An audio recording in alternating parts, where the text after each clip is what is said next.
فضول خرچی کے 3 قسمیں ہوئی. ایک یہ کہ ناجائز چیزوں میں خرچ کرنا، دوسرا یہ کہ جائز چیزوں میں ضرورت سے زیادہ خرچ کرنا، تیسرا یہ ہے کہ اضاعت مال، جان بوجھ کر کے مال کو ضائع کرنا.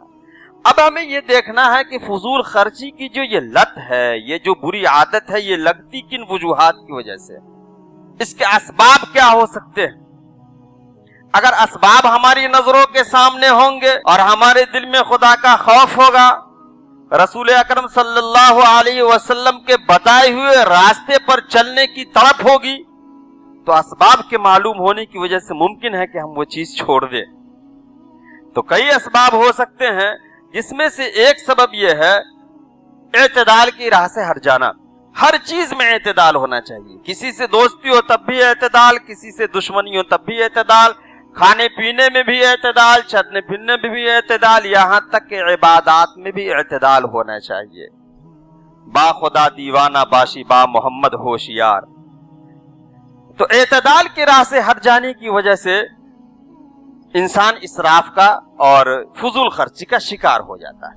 نبی اکرم صلی اللہ علیہ وسلم نے ایک جگہ اور ارشاد فرمایا، ما عال من اقتصد، کہ جو انسان، جو شخص میانہ روی کو اختیار کرے گا، درمیانی راستوں کو اختیار کرے گا، وہ کبھی بھی کسی کا محتاج نہیں ہوگا.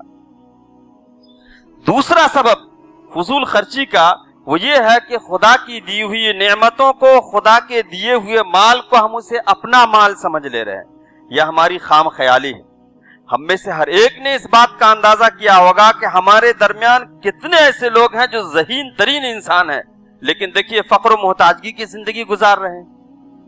اور ہمیں اللہ نے دے دیا تو ہمیں کبھی نہیں سوچنا چاہیے کہ ہم نے یہ کام کیا، ہم نے یہ طریقہ اپنایا تو ہم اس کی وجہ سے پیسے والے ہو گئے. یہ خدا کی دی ہوئی نعمت ہے جس میں صرف میرا حق نہیں ہے، ان مستحقین کا بھی حق ہے جن کی وجہ سے ہمیں وہ نعمتی مل رہی ہے. فضول خرچی میں مبتلا ہونے کا تیسرا سبب جواب دہی کا احساس ختم ہو جانا. جو چیز حاصل کر رہے ہیں یا جس چیز کو ہم خرچ کر رہے ہیں تو ہمیں یہ احساس ہونا چاہیے کہ ہمیں اس کا جواب دینا ہے.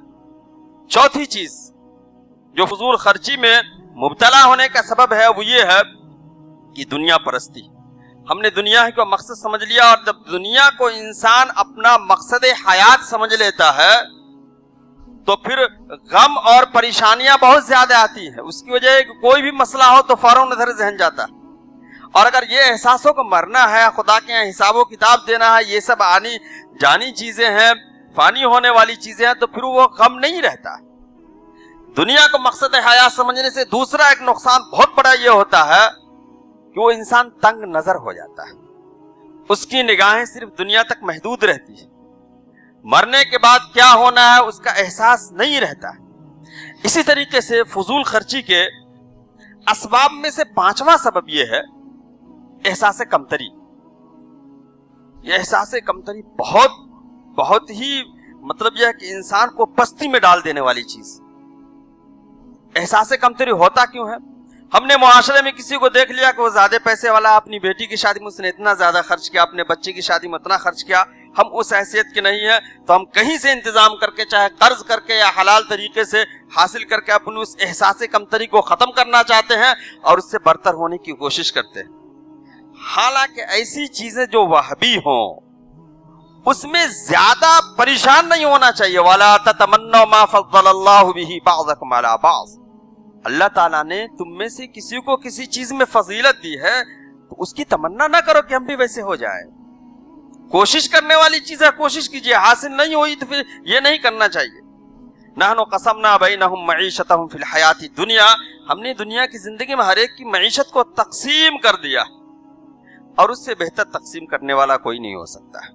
چھٹی چیز جو آتی ہے فضول خرچی کے اسباب و وجوہات میں سے وہ یہ ہے کہ اپنے اسٹیٹس کا خیال اور احساس کہ ہماری حیثیت یہ ہے.